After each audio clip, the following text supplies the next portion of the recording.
Welcome to Intended Consequences, the official podcast of the StrategyCorp Institute of Public Policy and Economy. I'm your host, Chris Loreto, and in today's episode, we're going to address another key issue for the upcoming Ontario provincial election, that is transit and mobility in Ontario. For this discussion, we are joined by three special guests. Michael Sutherland is responsible for Hatch's Urban Solutions practice in Canada. As a member of the Hatch Urban Solutions Global Leadership Team, Michael contributes to projects in South Africa, Australia, the UK, and the USA. Lorraine Huinink is a director of the Rapid Transit and Transit-Oriented Development Division at the Regional Municipality of Durham. She is a former associate principal at Access Planning, an independent planning advisory firm, and a former senior vice president of transit-oriented development at Metrolinx. Jonathan English is the Director of Policy for Transportation, Infrastructure, and Trade at the Toronto Region Board of Trade.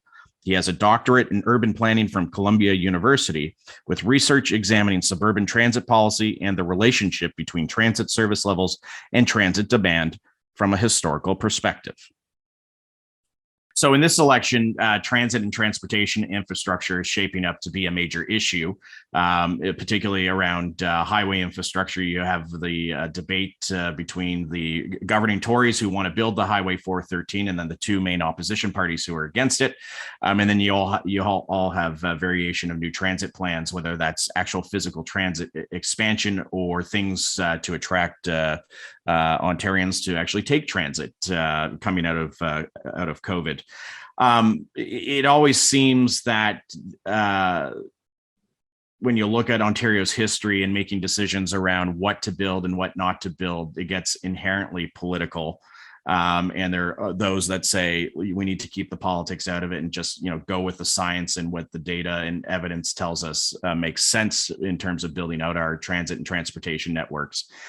My question, and Michael, I'll start with you, is can we empirically assess when we need a new transit line or a new highway, or is it essentially a political decision at the end of the day as to what gets built and where it gets built? My answer is emphatically yes. There is empirical ways that we can measure benefits and make decisions that are evidence-based around transit planning. And I think the best projects we've seen, and we've experienced some in our own region, credit to all involved. And I think there's many stripes of political parties and experts and civil servants that get the credit, is we have done the best projects are the ones where it has been a collaboration between civil servants, experts, and politicians. And so I'm happy to elaborate, but I want to hear from the rest of my fellow panelists. Okay, Jonathan, I'll go to you next. Your perspective on this question. Sure, I agree that we've come a long way in terms of our ability to assess, sort of quantitatively or empirically, the value of a project, the anticipated value of a project. I know Michael was certainly involved in developing some of these tools. I think, of course, ultimately politics are going to play a role. There is going to be an element of prioritization that is always going to need to happen.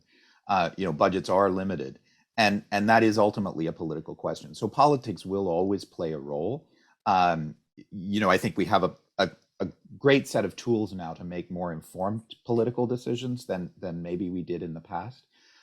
But also, given the complexity of a city, the complexity of forecasting decades in the future, I mean, nobody can forecast perfectly what a city is going to look like 30 years in the future, in terms of demographic change, and you can make educated guesses, but these things are always going to be vulnerable to unintended events or unexpected events. So a combination of good empirical research and analysis and solid informed political decision making is sort of the ideal that I think we can hope for. Thanks, Lorraine. You're inside a regional government, and I mean, you obviously are in a position to provide advice and make recommendations to council. So you interact with the politicians all the time. What's your view on this question? Well, I think that what both Jonathan and Michael have said is absolutely correct. But we deal in really short time frames on the political spectrum, and infrastructure is one of the longest games in town. And so it does become incredibly difficult to give that long-term advice. And um, in my mind, the most important thing that we can do is always go back to what the policy framework indicated in the first instance as a guidepost. So, where it's protected, people are making long-term decisions based on, certain areas of real estate being protected, where something is supposed to be intensified, then it should be in the context of that policy environment. And I think those should be our guideposts.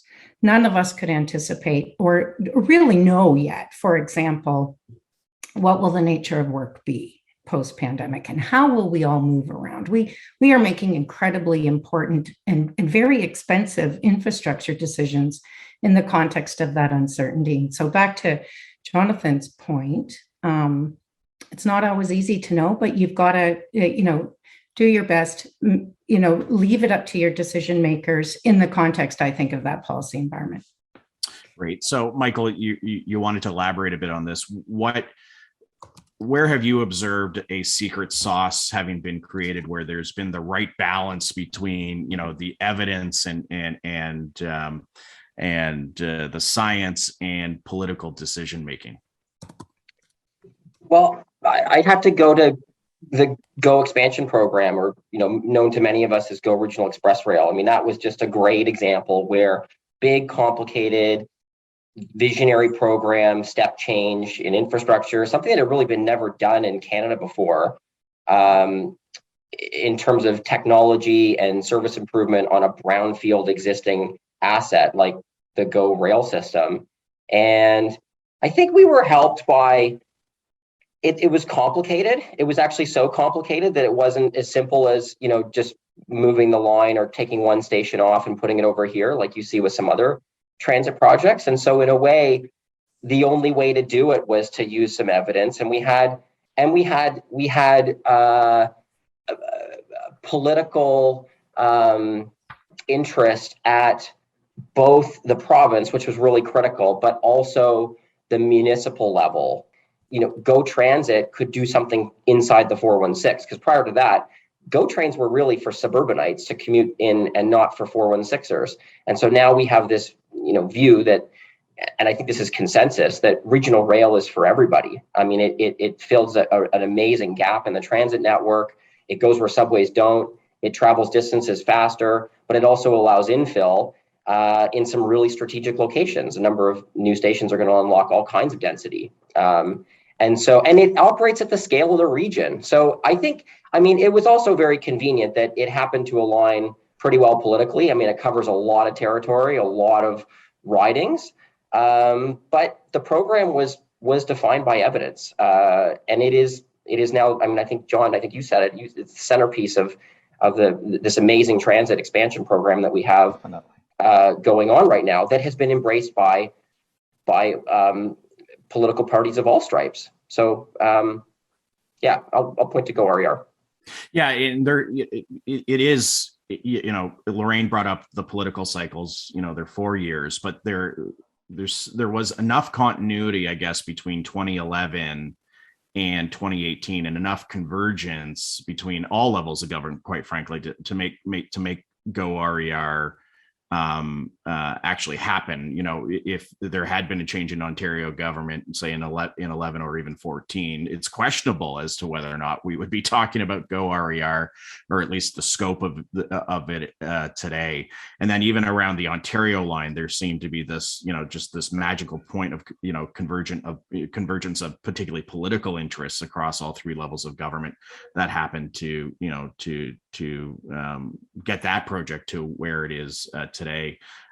Jonathan, when the board looks at these types of things, what kind of approach do you take to try to provide the advice and to try to bring kind of the planning and other communities are, who are very focused on, the science and evidence of projects, and then the political communities together, to get action, because the board's been very active over the last decade, certainly on what needs to be done, not just in Toronto proper, but across the region from a transit and a transportation perspective. Yeah, I think that regional scope is really important to pay attention to. You know, this is a challenge that we faced in the region that you know, we have pretty high in fact, by North American standards in the Toronto suburbs. So Etobicoke, North York, Scarborough, very, very, very high transit use. You know, almost as high as downtown, which it kind of doesn't exist anywhere in North America other than Toronto. That's not the case once you get beyond that boundary, and there are fare reasons and there are service reasons for that. You know, and also built form reasons to a certain extent as well.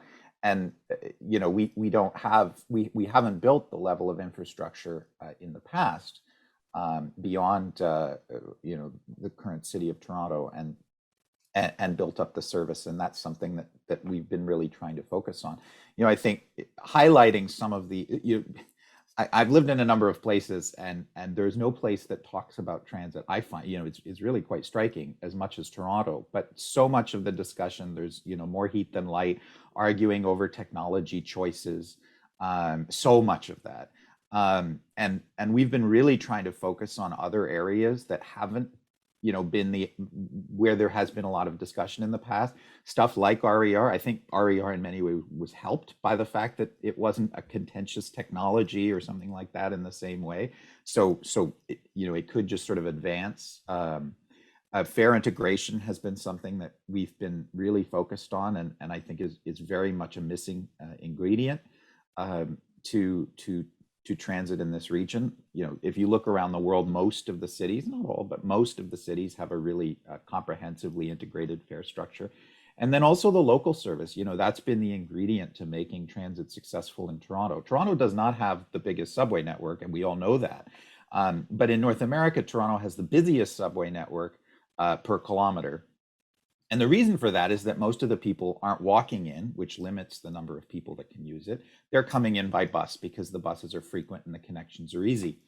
If you know, that's a model that we kind of pioneered here, and we really should be extending and growing and building on. So Lorraine, growth is happening, you know, it hit Durham, but it is expanding further into Durham region.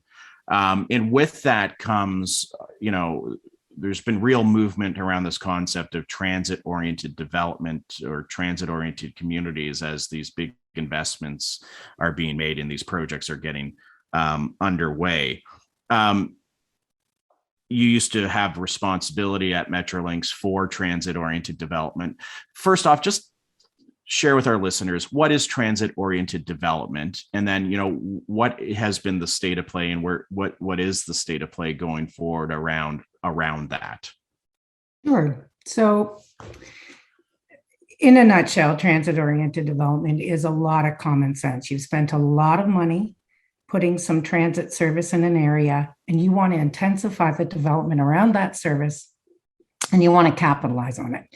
You generally do that by higher densities, as well as ensuring you've got your servicing, municipal servicing, road networks, bus connections, all of that planned in order to create truly sustainable, walkable, connected, vibrant, dynamic communities that have reduced emphasis on automobile use. And so much of this is predicated on sustainability and future thinking, and reinforcing the patterns that Jonathan just indicated our area is sort of a pioneer in. Yeah. And I think that out in the outer regions, it's really important. We're in that struggle zone, getting out of that suburban thinking into more urban mind. And so the state of play, I believe, is predicated a lot on that mindset, that changing and united levels of government, from local to regional to provincial governments, truly putting their money where their mouth is in terms of intensification, moving out of that single family detached dwelling mentality. Nothing wrong with it. Room for that too, for sure. But the future and the next generation that are a lot younger than most of us possibly on this call, I'm not so sure their values reflect the ones that we've been living. I don't think wheeling your vehicle up to the Costco and loading it full like, Armageddon is coming is necessarily what younger people do. And I really don't think, the whole, I drive a car, I've arrived, this is a Beamer in the driveway. I don't think that's the prevalent thinking among younger people. And we need to be planning for them. And we also need to be planning for the senior cohort. And that's where, in my mind, the state of play is, again, that forward-thinking lens in the context of the climate crisis. Why the heck are we not creating more dynamic urban forms that speak to a variety of opportunities for both young and older people? And that, of course, attracts employers. If you have a dynamic labor force that can actually afford where they're living, they want to be there. And that's where the employers want to be. And bringing a more suburban area into that mindset is incredibly difficult, but entirely worthwhile. Yeah. So here's a question then, and Michael, I'll go to you. I understand the theory of transit-oriented development. I understand. Do a crosswalk for me. Transit-oriented development, the crosswalk to the housing crisis that is very much kind of front of mind here during this election. When I was advising political leaders, one of the things I would always say is, you have to focus on transportation choices because the network isn't good enough to get people to where the jobs are necessarily. So they have to take a car. So you can't be anti-highway, you can't be anti-car, right? Will transit do the crosswalk for me on transit-oriented development to, increase densities and housing affordability, but also will the network ever be sufficient to eliminate the need for more highways or to eliminate the need to, basically have to have a car in order to get to work? Okay, there's a lot there, Chris. There's a lot to unpack there. So first and foremost, we have a carbon budget, right? So we have this climate change problem. We have a carbon budget. We can only spend so much carbon, and it's on us to try and reduce the rate at which we spend down that carbon budget, because at one point it gets to zero. Otherwise, we tip over 2 degrees Celsius and a lot of bad stuff happens. So that's number one. Number two, you mentioned the housing crisis. So there's a general consensus, bunch of different reports floating around, that Ontario needs 1 million or more housing starts in a decade. So that's way more than we've been building. So on the other hand, we also have this very interesting social experiment that just went on with COVID and work. And there's the cultural, social sort of norms that I think Lorraine highlighted really, really carefully. So with all that, you now have behavior. So you have people need to travel as part of their daily lives, often to work, but to do other things as well. And so those trips cover everything from driving long distances, hopefully taking a train a long distance if the train actually gets you to where you want to go. And then there's a whole range of trips, and they go shorter and shorter and shorter, all the one to walking to the end of your street to buy a coffee or buy a bag of milk or visit your friend or whatever. And so what we want to do, it's better for the planet, better for our pocketbooks, and better for our health and our minds if we can not do more of those trips, not in cars, but we can do them ideally in this order: walking, cycling, then transit, and then cars. And I know there's car share and e-scooters and all that kind of stuff, and that fits in there too, but let's just keep it simple. So what you want to do is you want to move as many trips as possible along the spectrum. And I think actually we can do a lot with the transit network, because there are transit projects that haven't been planned yet, particularly around the existing rail system that we already have. We just need to make better use of it. And I'm talking about both existing passenger rail, but also freight lines or some of the other lines. And, we're doing some work on a lot of that.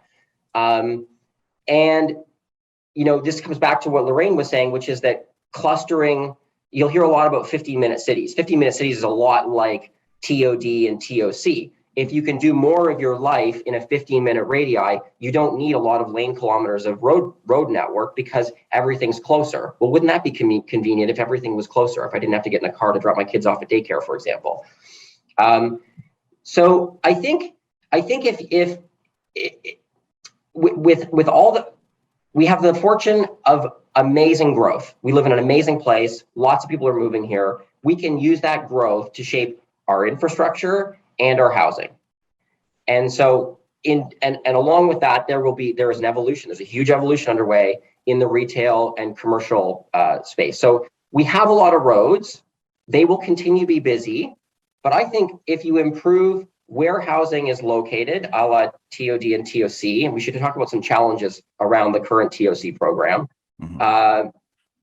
You can move people, make it easier to use the rail network, make it easier to bike and walk, take short taxi trips, not own that second car. Maybe they only need one car, because if they're working in the office 3 or 4 days a week and not 5 days a week, and they're doing there's a convenient auto share thing because they live in a community that's just dense enough to support auto share or a great vehicle rental system or something like that. We can just at the edges of all parts of the transport system get people to do the right thing. And none of this has to be shockingly transformative to everyone, but I'm really optimistic about what we can do with the current expansion of the transit network, the things that we have not done yet with the transit network, and the things that we have not yet done with cycling and walking. And I know people will say, "Oh, this is Ontario. We have winters. It's really uncomfortable." But I don't buy that. I mean, you should, some of the walk and the cycle statistics that are showing up in not just downtown Toronto, but also communities diverse around, where you have places that are comfortable to walk and cycle, and you have reasonable distances. We are seeing incredible mode share growth. And I think this is a reflection of what Lorraine's talking about on the culture shift, as well as some basic economic facts. I mean, gas is now over $2 a liter. I mean, these are real issues. So regardless of what we do with the gas tax, gas is still going to be really expensive. Yeah. So I'll stop there. Yeah. So, and the reason I asked this complicated, convoluted question, Michael, and you did a great job answering it, and Jonathan or Lorraine wouldn't mind getting your perspective on this, is, it takes a while. It takes a long time to build transit infrastructure. It takes a lot, maybe a shorter time frame, but it takes a long time still to get adequate housing online. And then there's all the policy issues in terms of how you actually achieve densification and move all that. And the housing crisis is now, a lot of the transit infrastructure is years, if not decades away. What should the next government be doing now, and working with municipalities and the feds to try to bridge some of that timing gap, and to try to make sure that, we're thinking more integrated in terms of how to solve the housing crisis and how to bridge that with the significant investments we're making in the transit and transportation network in the particularly the GTHA, but we'll talk about beyond the GTHA in a second. Jonathan, perspective on that question? Yeah, so I think it is a really good point. And you have to some extent pat some of the politicians on the back that have made these transit investments, because you look at the Eglinton Crosstown now isn't open yet, and that the project was first discussed under Premier McGuinty. Then Premier Wynne dealt with people being angry over construction. Premier Ford has dealt with people being angry over construction. Maybe Premier Ford will be reelected, or maybe we'll have another premier who will actually get to cut the ribbon. I hope. That they'll get to cut the ribbon. If it's it should be done pretty soon. But it's the same thing. These projects that the Ontario line and some of the other projects that are starting now, unless Premier Ford, sort of is the next Mackenzie King, it's probably going to be a different premier who's going to get to cut the ribbon on those projects. So it's not something that is a quick political sugar high to invest in transit. There are things that can be done much more quickly. Fare integration is an interesting one. Fare integration is a political problem, not a technological or an infrastructural problem. You might have to do a few tweaks, but this isn't something that requires years and years and years to implement. It just requires a decision on what we want the new fare structure to look like, and then you can roll it out in a matter of I mean, very short time, months, really, maybe say a year, once you've made the decision on what you want it to look like. The same thing, to a lesser extent, is true with improved local service, because that's really where the rubber meets the road. We talk so much about rail projects and rapid transit projects, and they matter in a region the size of ours. But if the local bus doesn't come past your house reasonably frequently, or run at the times of the evening or whatever when you need to travel, you're not going to use transit no matter how great the new rail line is down the road. So those are the kinds of things where in some cases we have buses in some parts of the region, buses sitting in the garage in the middle of the day or in the evening or on the weekends. So getting those out running more service hours is a way that you can upgrade transit much more quickly than building a big rail infrastructure. And then the third is, kind of what Michael's been talking about, use existing infrastructure. When you're using an existing rail line, it still does take some time to do electrification, other upgrades, buy new rolling stock, but it's a lot less complex technically than digging tunnels or mining out deep underground stations. So using existing infrastructure as well as we can is kind of a way to catch up, because you're right, we do need we do need improvements very quickly. Housing, I think of housing as in many ways a transportation problem. In the post-war years, the great innovation was less the car and more the expressway. You could suddenly travel a much longer distance in a given amount of time. I know roads are congested now, but even still, you could travel a much longer distance, and the area the area increases exponentially as the radius grows. So our cities were able to grow massively in area from sort of the 50s to the 80s, but we've now reached the limit of the expressway technology. You can't commute reasonably by road from the outer edge of the region now, or any further than that, to downtown. So we need a different technology, or we need an intensification of the area that's already developed.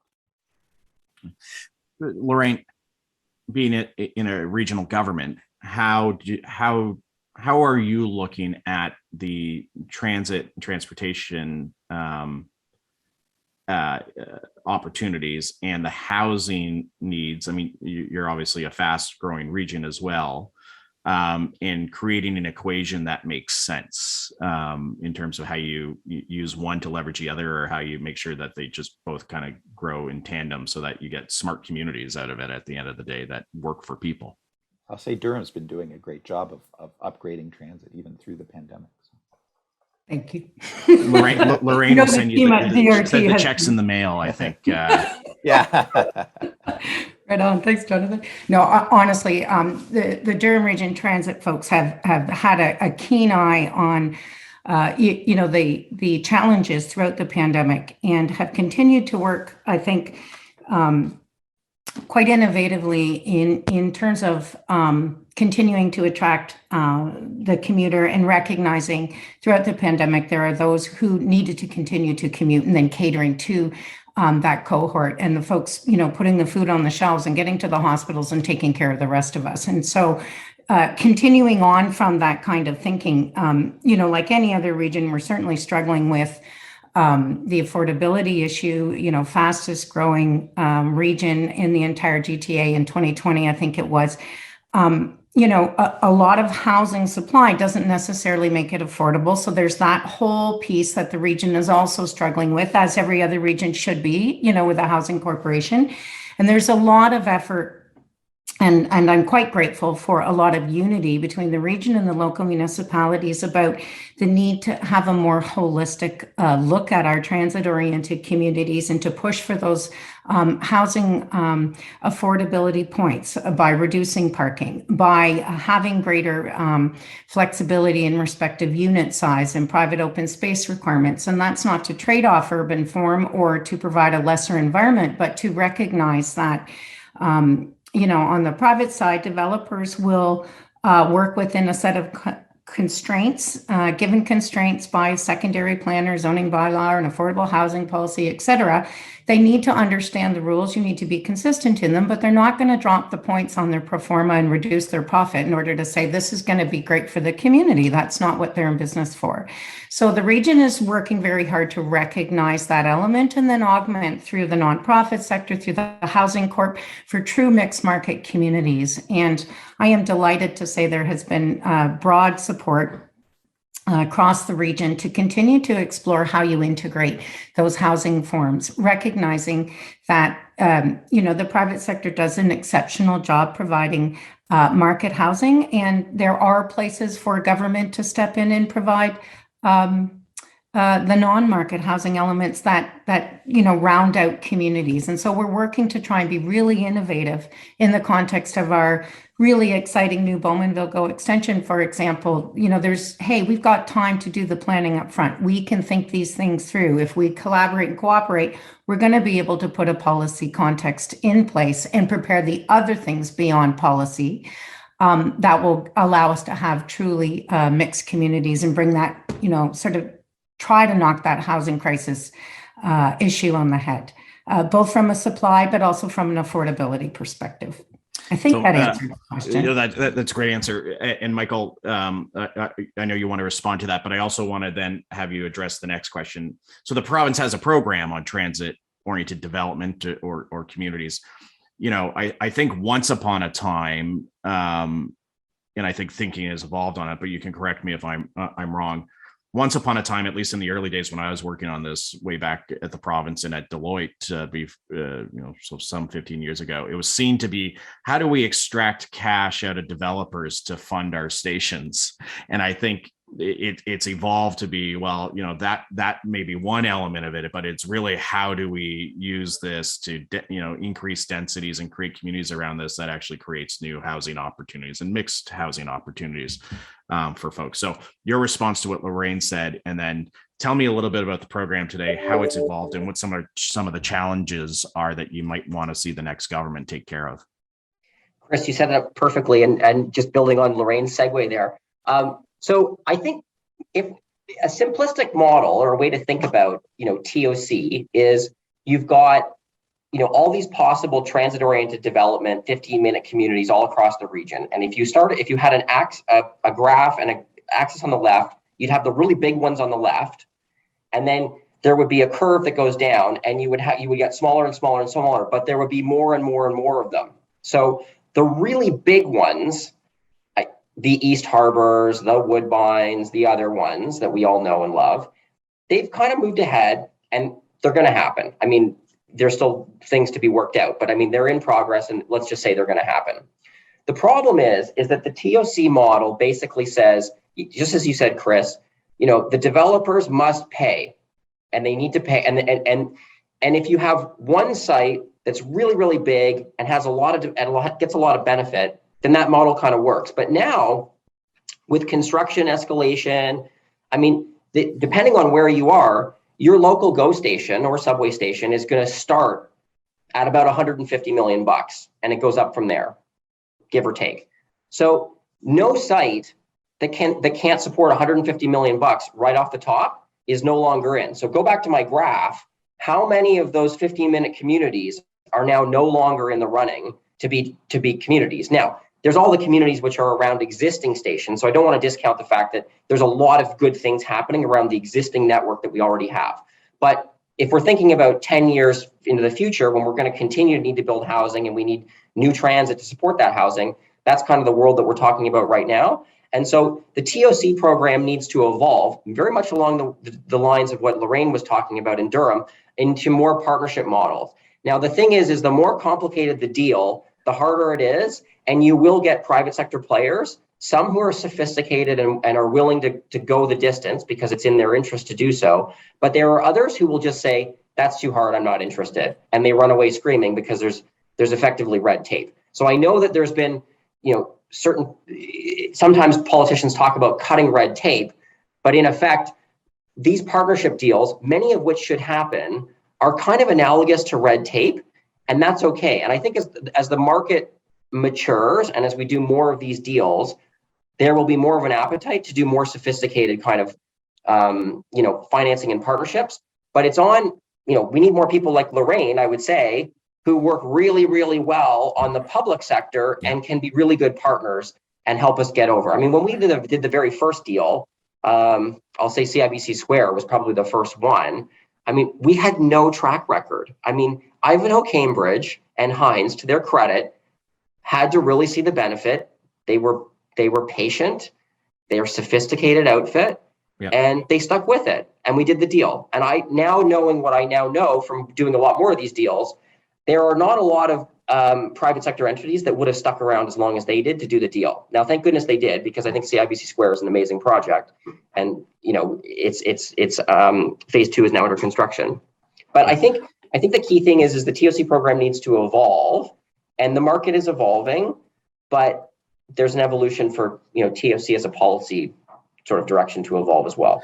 Yeah, I'm glad you raised that, because I was an initial skeptic of transit-oriented development communities, because it's great. At the time it was great theory, but I would always say to people who would raise it with me, and there's a reason why people didn't want to talk to me very long about it, was you have to bring together, they're very it's several different projects in one with very different risk profiles and types of companies that will take those risks, and financiers who will take those risks, right? Like doing a P3 for a station is different than the risk of doing a residential or commercial residential development.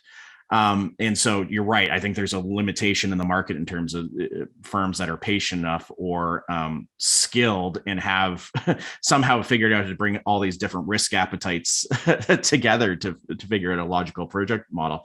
Lorraine, is there something that the province could be doing to try to create more competition in the marketplace for these types of things, so that we don't get stuck with just the same one or two players doing these types of deals? Because there's a risk in that these things are limited, or become too expensive, and we're just creating more problems for ourselves. Right. And then only the big sophisticated players necessarily. And those are really important players, because they understand how to create communities. But to your point about competitive tension, part of that, to me, it's more about placing the risk in the entity best able to take it. And further to Michael's point, I do think, as the program evolves and the lessons are learned, the best way to get more players involved is to ensure people recognize we are putting people and entities in places they no longer or have not traditionally played. So, for example,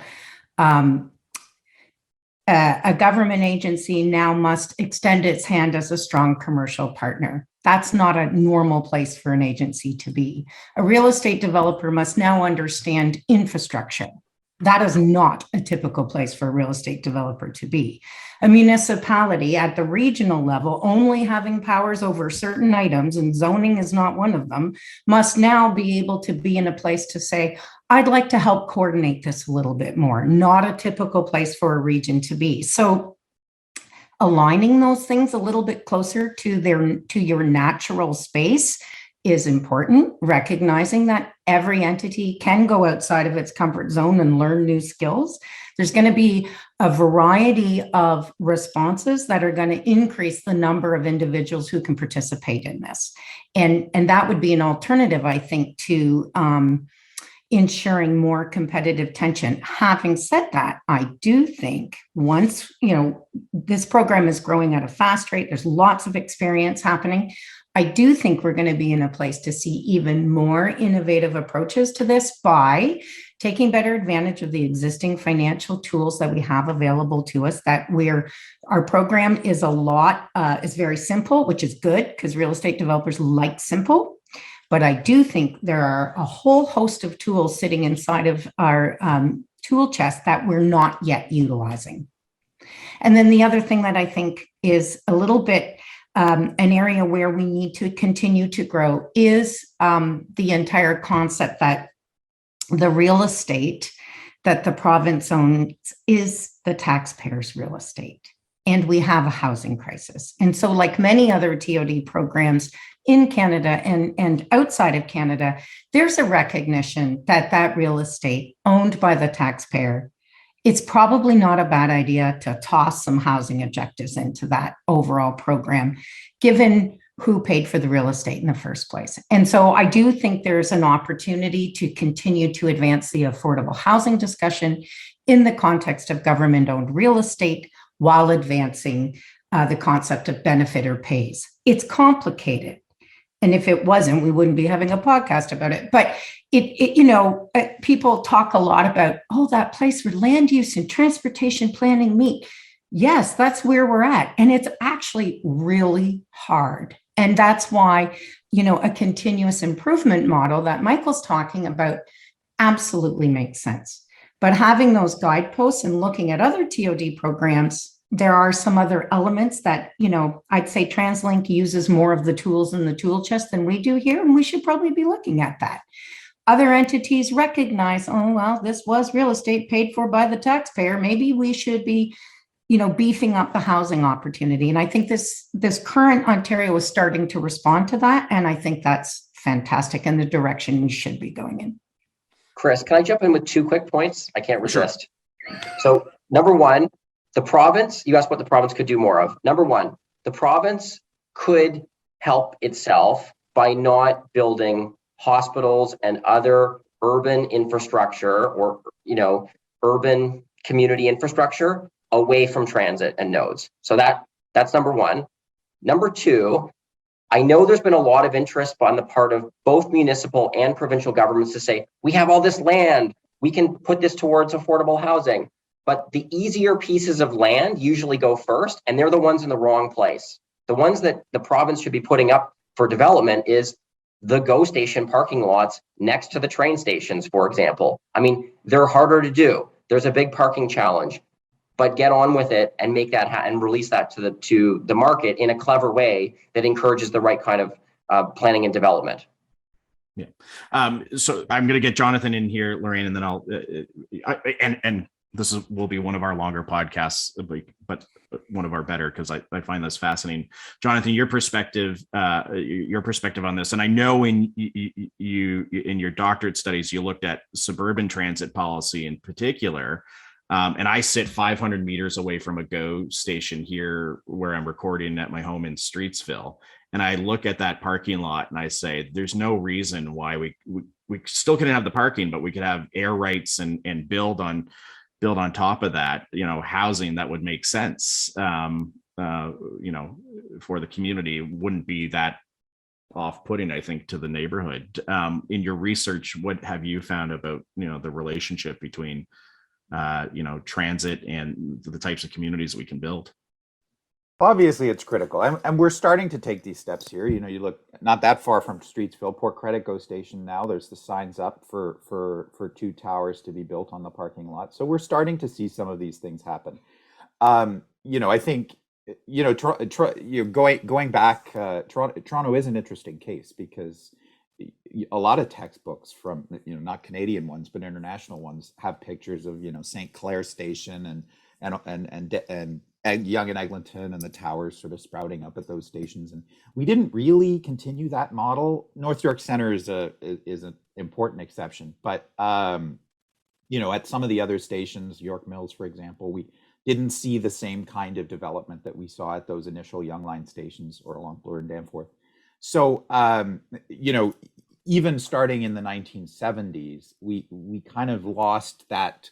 The intense development around new transit stations that we had done in the 50s and 60s.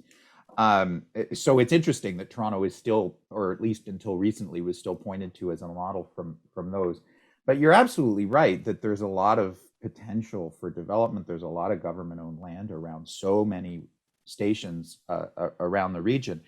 I think another couple of things that you have to remember as well is that now, Streetsville does have good bus service, but the rail service isn't really all that extensive. It's fine. It's not great because of the freight traffic still on. Well, exactly. There are very important reasons, freight traffic, why that specific station doesn't have a lot of service. But you're going to struggle to get that kind of mixed bidirectional flow if you don't have that bidirectional transit service. So you need to beef up the transit service if you're going to get the transit-oriented communities. I think another thing that's really important, and of course we have to think about the context of the housing crisis, but it's employment that generates the most transit ridership, because employment is the most concentrated. You just think when you're in an office, you have way less square footage for you than you do in your condo. Other cities, Copenhagen, for example, mandates that all office buildings be within 15-minute walk of a rail station. We can't do that here because, first of all, Go doesn't have the level of bidirectional service yet to make that a reality, and the subway network isn't intensive enough. As we expand the transit network, policies like that might become more realistic. And that is something the board always does talk about. We have to solve the housing crisis, but we also can't forget the need for employment lands, because people do need to work. So we don't know what the city is going to, if I knew what the economy was going to look like in 30 years, I would be Warren Buffett and, maybe not on this podcast. But the reality is we have to plan for a growing city. We have to plan for additional housing, and balancing these challenges is you want to raise, if you want to raise money for building the transit project from your transit oriented community, well, that is money that has to come from somewhere. So the units are going to be more expensive, and that's fair enough. You want to add affordable housing units. Well, that might take away from the money that can be available for transit. So, like Lorraine and Michael have said, this is a really complicated problem, and solving it is something that's going to be really important for the region. I think it is a solvable problem. It's just, you can look at other places, even in North America. I think Washington, D.C. has done a reasonably good job of transit-oriented development, not D.C. itself, but Virginia and Maryland. But certainly there are international or overseas models that are good to point to as well. In Europe, Copenhagen's doing a lot, for example, Stockholm historically, but all over. So if we get this right, this can really reshape the way that people travel, make us use our infrastructure a lot better than we do today. But yeah, it is a very complicated thing to structure and get built in the first place. Lorraine, final word to you on this subject of transit-oriented communities and development. Well, just to reiterate both what Jonathan and Michael said in respect of employment uses and capitalizing on the province's ability to be more strategic in where it places employment generators, and understanding the connection between that and better utilization of infrastructure is absolutely key. And moving government real estate program need in the context of sustainability and increased transit use as a priority would be super helpful. Difficult because now there'll be regional disparities, but I do think for local land uses such as long-term care, for example, that's a great example that Michael brought up. There's a lot of opportunity to better match the real estate program need with the transit service. That's a whole other podcast on its own, that one, but I'm glad you raised it. Listen, I know we've gone a bit over time, but I do want to ask just one final question of you. If you were czar for a day of Ontario, or premier in the next term, what are the one or two things you think you would want to do to advance the transit and the transit-oriented development agenda in the province? So, Jonathan, I'm going to start with you. Comprehensively integrated fares, like the plan that we put forward at the board. Just get it done. That's just the financial benefit from that, in terms of improved infrastructure use, is just so huge that this is the lowest of low hanging fruit. It's time to pick it. Excellent. Lorraine? I really think if we pay heed to our sustainability policies, we will make incredibly intelligent efficient decisions and continue to address the climate change issues that we're dealing with, and they're pretty dire. And Michael.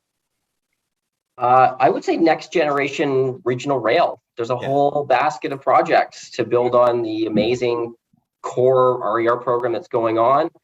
And then that would spawn next generation TOD program. And I think that could handle, the growth of the price. Big road building is lazy. I know what happens, but it's lazy and it's not economic or planning optimized, and we can do better. So I agree with John and Lorraine. Well, first off, thank you very much for taking the time out of your busy schedules to spend some time with us today. This was an excellent discussion, and we probably could have gone on for another couple hours. But again, thank you, and hope to have you back in the future because there's a lot more to explore. Thank you. Thanks for having me. Take care.